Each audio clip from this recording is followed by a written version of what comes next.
दग्धासो अपरीतास उद्भिदः देवानो यथा सतमिद्वृधे असन्नप्रायुवो रक्षितारो दिवे दिवे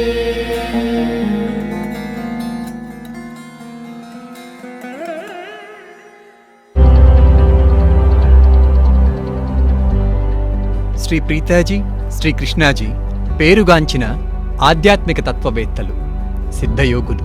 వారు సృష్టించిన ఏక మహాక్షేత్రానికి ప్రఖ్యాతిగాంచిన నాయకులు ఎందరో జ్ఞానం కోసం, ధ్యానం కోసం వస్తూ ఉంటారు. ప్రపంచవ్యాప్తంగా వారి కేంద్రాలు సుమారు 100 దేశాలలో వ్యాపించి ఉన్నాయి. శ్రీకృష్ణాజీ 11 సంవత్సరాల ప్రాయంలోనే ముక్తిస్థితి, దైవ సాక్షాత్కారం పొందారు. ఆ చిన్న వయసు నుండే ఈనాటికి శ్రీకృష్ణాజీ సన్నిధిలో ధ్యానం చేసిన వారికి మనసులోని గాయాలు మాని, ఆందోళనలు తొలగి ఉన్నత చైతన్య స్థితుల అనుభవాలు కలుగుతుంటాయి. శ్రీ ప్రీతాజీ సన్నిధిలో సాధకుల హృదయాలు అలవోకగా ప్రేమ, కరుణ స్థితులకు జాగృతమవుతాయి. వారి నుండి జ్ఞానం నేర్చుకోవడం అంటేనే ఎన్నో జన్మల ఆశీర్వాదం. వారి ఏకైక కుమార్తె లోకతో కలిసి 2 స్వచ్ఛంద సంస్థలను స్థాపించారు. ఒకటి వరల్డ్ యూత్ చేంజ్ మేకర్స్. దీని ద్వారా భారతదేశంలోనూ ప్రపంచమంతటా కూడా స్కూల్స్, కాలేజెస్లో ఉచితంగా పరివర్తన శిక్షణలను అందిస్తూ ఉంటారు. రెండవది వన్ హ్యుమానిటీ కేర్. దీని ద్వారా ఏకం చుట్టుపక్కల ఉన్న 1000 గ్రామాల వారి జీవనాన్ని మెరుగుపరచడానికి సహాయం చేస్తూ ఉంటారు.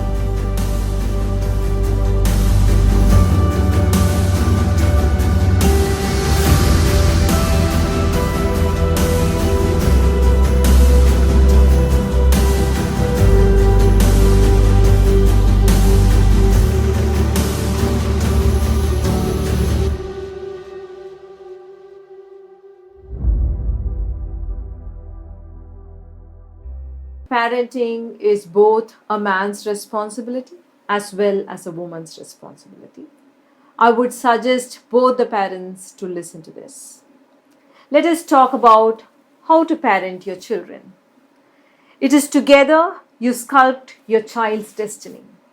While the spiritual art of parenting in itself is an ocean of learning, let me give you a general guideline that you can follow.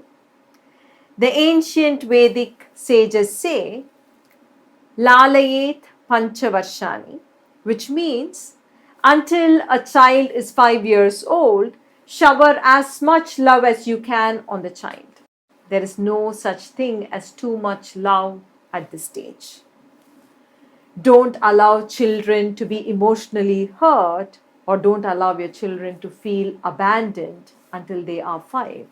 Because these experiences can become lasting impressions on the child and last their entire lifetime. Just because you as an adult may not have any memories from that tender age does not mean those impressions are not there on you. From age 6 to 16 years, the ancients said, Dashavarshani Thadayet. Thadayet does not mean control them or be strict with them. It only means that this is the age you consciously focus on nurturing beautiful states like gratitude, compassion, kindness, joyfulness, and courage in your children. A child is like a garden at this stage. Don't expect that they should naturally feel grateful or make them feel bad if they don't. Don't judge them for being arrogant. Goodness cannot be cultivated as a value or as a virtue. It can only come by cultivating a greater awareness of themselves and the world, a greater acceptance of themselves and others, a greater compassion and respect for themselves and all living beings. This is the age their first spiritual education should begin. That is why Brahmopadesha was done after a child crossed 5 years of age, marking the beginning of learning. That is why in ancient times the father had his child sit on the lap and encouraged the child to hold an intention that divine effulgence must suffuse his consciousness. That is the meaning of Gayatri Mantra, isn't it? Can a mother do Brahmopadesham to her daughter? Absolutely. Is not Gayatri herself a goddess? If you are a spiritually awakened mother, you can do it to your son or daughter as well. From 16 onwards, the Vedas say treat your child like a friend. Praptetu shodasha varshe putram mitravat acharet. Friendship is a very special relationship a parent and child can nurture. How can parents be friends of their children? The essence of friendship is not to judge your children, but to respect them as they are. Children can be rude at this age. But even when they judge you, can you dissolve your disappointment and shock and get back to them with love? This phase can be difficult. It can be confusing for most parents. It is also a phase of confusion and conflict for children too. If you understand this, you will have compassion for them. The enormity of life experiences hit them at this stage. They are confronted with issues around failure, rejection, feelings of insufficiency, questions around purpose and future career. It is a hard time for them too. Only if you as a parent can learn the art of dissolving your own anger, your own disappointment, you can connect to your child. Connecting and feeling what they are feeling and letting them know that you will love them regardless of how they fare in life is the greatest gift you can give your children. Such children will grow up to be happy human beings. They will also grow into leaders and contribute to the betterment of the world around them, each in their own way. The spiritual art of parenting is a journey, a learning we lead parents on all over the world. Lastly, let me tell you, there is no need to feel bad or guilty. Every child can be healed and can create a great destiny if both the parent and the child can go through inner journeys of transformation. Transformation is the key. పిల్లలను పెంచడంలో తల్లి బాధ్యత ఎంత ఉంటుందో తండ్రి బాధ్యత కూడా అంతే ఉంటుంది. ఇది తల్లి, తండ్రి ఇద్దరూ వినాలి. మీ పిల్లలను ఎలా పెంచాలో చూద్దాము. మీ ఇద్దరూ కలిపి మీ బిడ్డ యొక్క విధివ్రాతను సృష్టిస్తారు. పిల్లలను పెంచడం అనే ఈ కళ ఒక ఆధ్యాత్మిక కళ. ఇది నేర్చుకోవడానికి ఒక మహాసముద్రం లాంటిది. మీరు పాటించగలిగిన కొన్ని విషయాలు మీకు తెలియచేస్తాను. ప్రాచీన వేద మహర్షులు లాలయేత్ పంచవర్షాణి అంటారు. అంటే 5 సంవత్సరాల వయసు వచ్చేంతవరకు మీ బిడ్డలకు ఎంత ఎక్కువ ప్రేమ ఇవ్వగలిగితే అంత ఇవ్వమని అర్థం. ఈ వయసులో ప్రేమ ఎక్కువగా ఇచ్చేస్తున్నాము అనేది లేదు. 5 సంవత్సరాల వయసు వచ్చేంతవరకు మీ పిల్లలని వారిని ఎమోషనల్గా గాయపరచకండి. నన్ను వదిలేశారనేటువంటి భావన రానీయకండి. కారణం ఈ అనుభవాలు బిడ్డలలో జీవితాంతం ముద్రలుగా నిలిచిపోతాయి. పెద్దవారైన మీకు ఆ పసితనం యొక్క జ్ఞాపకాలు లేనంత మాత్రాన ఆ ముద్రలు మీపై పడలేదని కాదు. 6 నుండి 16 సంవత్సరాలు వచ్చేంతవరకు మన పూర్వీకులంటారు దశ వర్షాని తాడయేత్. తాడయేత్ అంటే వారిని కంట్రోల్ చేయమనో లేదా వారితో స్ట్రిక్ట్గా ఉండమని కాదు. మీ బిడ్డలలో కృతజ్ఞత, కరుణ, దయ, ఆనందం, ధైర్యం ఇలాంటి బ్యూటిఫుల్ స్టేట్స్ పెరిగేలాగా ఫోకస్ చేయాలి.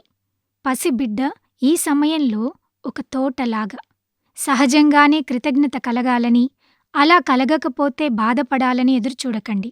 వారిపై తీర్పునివ్వకండి. మంచితనం అన్నది ఒక విలువలాగా పెంపొందించుకోలేము. అది కేవలం ఎరుకను పెంచుకున్నప్పుడు మాత్రమే వస్తుంది. వారిపైన, ప్రపంచంపైన ఎరుక, వారిపైన, ఇతరులపైన అంగీకారం, వారిపైన, సమస్త జీవరాశిపైన గౌరవం, కరుణ ఇవి బ్యూటిఫుల్ స్టేట్స్. ఈ వయసు నుండి వారి ఆధ్యాత్మిక జ్ఞానం ప్రారంభమవ్వాలి. అందుకే విద్య నేర్చుకోవడం ప్రారంభానికి నాందిగా 5 సంవత్సరాల తరువాత బ్రహ్మోపదేశం చేస్తారు. అందుకే పూర్వకాలంలో తండ్రి తన బిడ్డని ఒడిలో కూర్చోబెట్టుకుని భగవంతుని చైతన్యం దేదీప్యమానంగా తన చైతన్యంలో ప్రకాశించాలని బిడ్డ చేత సంకల్పం చేయిస్తారు. అదే కదా గాయత్రి మంత్రం అర్థం. తల్లి తన కూతురికి బ్రహ్మోపదేశం చేయించవచ్చా? తప్పకుండా. గాయత్రి కూడా దేవతే కదా. మీరు ఆధ్యాత్మికంగా జాగృతి కలిగిన తల్లి అయితే మీ కొడుకుకి లేదా కూతురికి కూడా బ్రహ్మోపదేశం చేయించవచ్చు. 16 సంవత్సరాల వయస్సు నుండి మీ బిడ్డను ఒక ఫ్రెండ్ లాగా ట్రీట్ చేయాలని వేదాలు పలుకుతున్నాయి. ప్రాప్యేతు షోడశే వర్షే పుత్రం మిత్రావదాచరేత్. తల్లిదండ్రులకు పిల్లలకు మధ్య స్నేహబంధం చాలా ప్రత్యేకమైనది. తల్లిదండ్రులు ఎలాగ వారి పిల్లలతో ఫ్రెండ్స్గా ఉంటారు? ఫ్రెండ్షిప్ యొక్క సారమే మీ పిల్లలపై తీర్పునివ్వకుండా వారిని వారిగా గౌరవించటం. ఈ వయసులో పిల్లలు కొంచెం మర్యాద లేకుండా ఉండవచ్చు. వాళ్ళు మిమ్మల్ని జడ్జ్ చేసినా మీరు షాక్ అవ్వకుండా, డిసప్పాయింట్ అవ్వకుండా ప్రేమతో మళ్ళీ వాళ్ళని దగ్గరికి చేర్చగలరా? ఈ సమయం కొంచెం కష్టం. చాలామంది తల్లిదండ్రులు ఏమి చెయ్యాలో అర్థం కాక సతమతమవుతూ ఉంటారు. పిల్లలకు కూడా ఇది కన్ఫ్యూజన్, కాన్ఫ్లిక్ట్ కలిగేటువంటి సమయం. మీకిది అర్థమైతే వారి పట్ల మీకు కరుణ కలుగుతుంది. ఈ సమయంలో జీవిత అనుభవాల దెబ్బలు వారికి తగులుతాయి. ఓటమి, నిరాకరణ, కొరత, జీవిత ఉద్దేశం, వారి భవిష్యత్తు గురించినటువంటి ఎన్నో ప్రశ్నలు అన్నింటినీ వారు ఎదుర్కొంటూ ఉంటారు. వారికి కూడా ఇది చాలా కష్ట సమయం. తల్లిదండ్రులుగా మీ కోపం, మీ డిసప్పాయింట్మెంట్స్ నుంచి బయటపడే కళను మీరు నేర్చుకుంటే అప్పుడు మీ బిడ్డతో మీరు కనెక్ట్ అవ్వగలుగుతారు.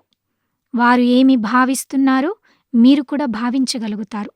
అలాగే జీవితంలో వారు ఎలాగ ఉన్నా దానితో సంబంధం లేకుండా మీరు వారిని ప్రేమిస్తారన్నది వారికి తెలిసేలా చేయడం మీరు వారికి ఇచ్చేటువంటి ఒక గొప్ప బహుమతి. అటువంటి బిడ్డలు సంతోషకరమైన మనుషులుగా ఎదుగుతారు. వారే నాయకులుగా ఎదిగి వారి చుట్టూ ఉన్న ప్రపంచాన్ని ఇంకా గొప్పగా మార్చడంలో వారి స్వంత మార్గంలో వారు సహాయం చేస్తారు. పిల్లలను పెంచే ఈ ఆధ్యాత్మిక కళ ఒక ప్రయాణం. ఈ ప్రయాణంలో మేము ప్రపంచమంతటా ఉన్న తల్లిదండ్రులకి జ్ఞానం నేర్పిస్తాము. ఆఖరిగా మీకు నేను చెప్పాలనుకున్నది, దయచేసి గిల్టీగా ఫీల్ చేయవలసిన అవసరం లేదు. ప్రతి బిడ్డని హీల్ చేసి గొప్ప తలరాతలను సృష్టించవచ్చు. అయితే తల్లిదండ్రులు, పిల్లలు ఇద్దరూ కూడా అంతరంగంలోకి ప్రయాణం చేసి పరివర్తన చెందాలి. పరివర్తనే దీనికి ముఖ్యం. ఇప్పుడు మనం ఏకం ప్రార్థన చేద్దాము. ఏకం ప్రార్థన మీ జీవితంలోకి మీ భగవంతుని ఆశీర్వాదాలు చాలా వేగంగా తీసుకుని వస్తుంది. ఏకం ప్రార్థన చేసేటప్పుడు మీరు నిజమైన తల్లిదండ్రులుగా మారి మీ బిడ్డలకి వారి జీవిత ధ్యేయాలని కనుగొనే విధానంలో సహాయం చేయగలగాలని భగవంతుణ్ణి అడగండి. మీ వెన్ను నిఠారుగా ఉంచి మీకు సౌకర్యంగా ఉన్న ఏ ఆసనంలోనైనా కూర్చోండి. కళ్ళు మూసుకోండి. నెమ్మదిగా దీర్ఘంగా 3 సార్లు శ్వాసను తీసుకుని వదలండి.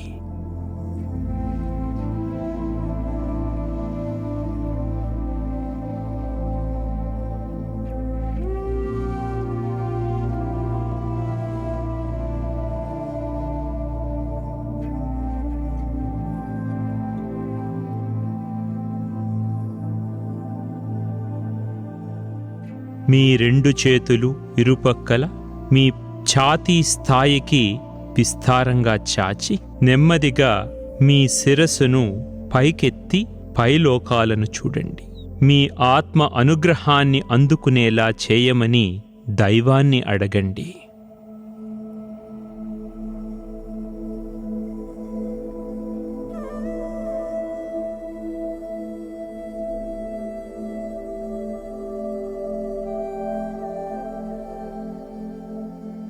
నెమ్మదిగా మీ శిరస్సును మీ హృదయాన్ని చూస్తున్నట్లుగా వంచండి.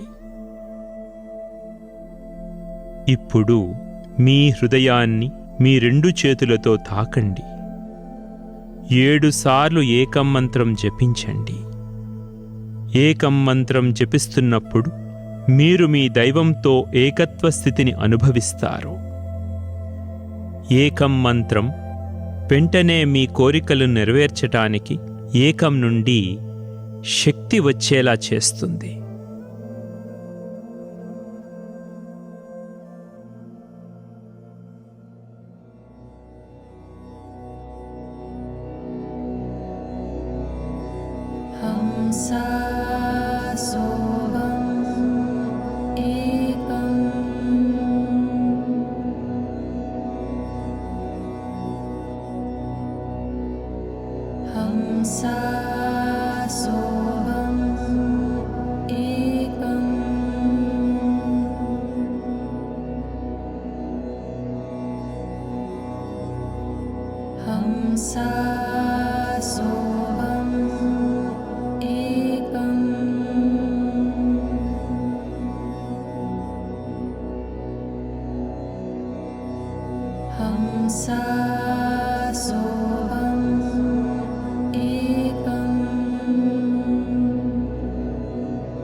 మీ దైవాన్ని మీ అంతర్యామిగా భావిస్తూ భావంతో మాట్లాడండి.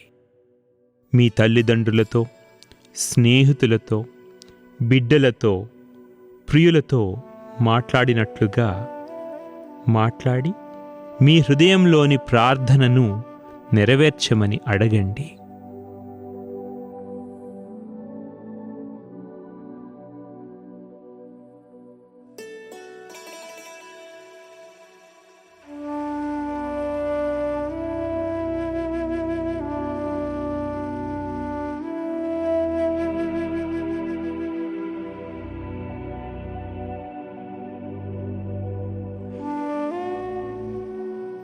ఇప్పుడు మీ శిరస్సును నిటారుగా ఉంచండి.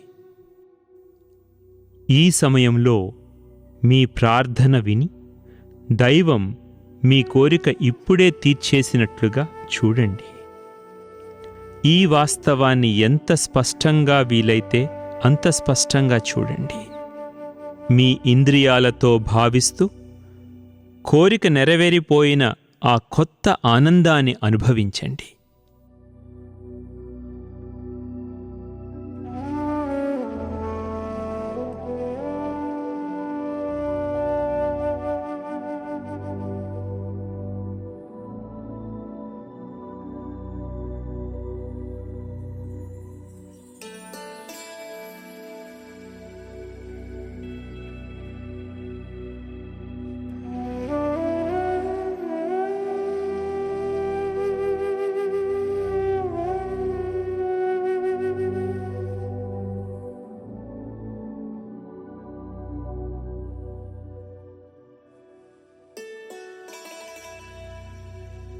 ఇప్పుడు మీ రెండు చేతులు మీ ముందు నేలపై ఉంచి మీ శరీరాన్ని శరణాగతి భావనలో వంచండి.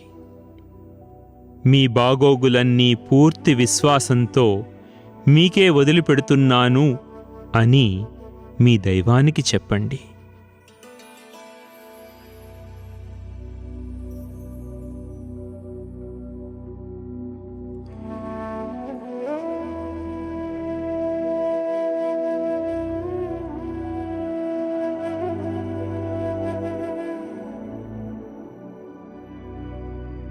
నెమ్మదిగా మీ శరీరాన్ని నిఠారుగా తీసుకుని వచ్చి మీ రెండు చేతులను జోడించి నమస్కార ముద్రలో మీ హృదయం దగ్గర ఉంచండి. భగవంతుడి నుండి మీరు పొందిన ఆశీర్వాదాన్ని తలుచుకోండి. మీరు చేసిన ప్రతి ప్రార్థనలకు సమాధానమిచ్చినందుకు, ప్రతిసారి మిమ్మల్ని రక్షించినందుకు హృదయపూర్వకంగా కృతజ్ఞతలు తెలియచేయండి.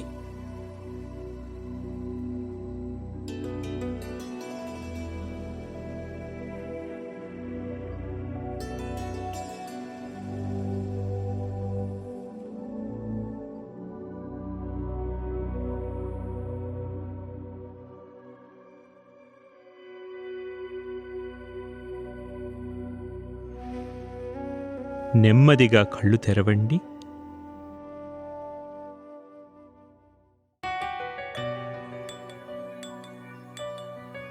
ఏకం మహాక్షేత్రం ఆంధ్రప్రదేశ్లోని తిరుపతికి చెన్నైకి మధ్యలో ఉన్న ఒక దైవీక శక్తి క్షేత్రం. ఈ క్షేత్రం ఆసియాలోనే స్తంభాలు ఆధారం లేని అతిపెద్ద హాలుగల పాలరాతి కట్టడం. శ్రీ కృష్ణాజీ తమ తల్లిదండ్రులైన శ్రీ అమ్మాభగవాన్ల ఆశీస్సులతో ఏకం మహాక్షేత్రాన్ని 19 ఏళ్ల వయసులోనే సృష్టించడం ప్రారంభించారు. ఈ క్షేత్రంలో 24,000 మంది ఒకేసారిగా కూర్చుని ధ్యానం చేయగలరు. ఏకంలోని మూల విగ్రహం హిరణ్యగర్భం గురించి ఎన్నో ఏళ్ల క్రితం ఋగ్వేదంలో కొనియాడబడింది. ఇక్కడికి వేలాది మంది శాంతి కోసం, భగవత్ సాక్షాత్కారం కోసం, మహిమల కోసం, ముక్తి కోసం ధ్యానం చేయడానికి వస్తూ ఉంటారు. ఏకం మహాక్షేత్రానికి మీరు కూడా తరలిరండి. నూతన సంవత్సర సందర్భంగా మేనిఫెస్ట్ శ్రీ ప్రీతాజీచే ఏకం మహాక్షేత్రం నుండి ప్రత్యక్ష దైవీక ప్రక్రియ. మీ ధ్యేయాలను సాకారం చేసుకునేందుకు అనుగ్రహభరితంగా 2021లోకి అడుగుపెట్టండి. దీక్షాశక్తి మహాసంభవానికి ఆదిదాతైన శ్రీ కృష్ణాజీ ద్వారా దీక్షను స్వీకరించండి. జనవరి 3వ తేదీ సాయంత్రం 5 గంటల నుండి 8 గంటల వరకు. వివరాలకు మా ఫోన్ నంబర్ 7306041769కి కాల్ చేయండి.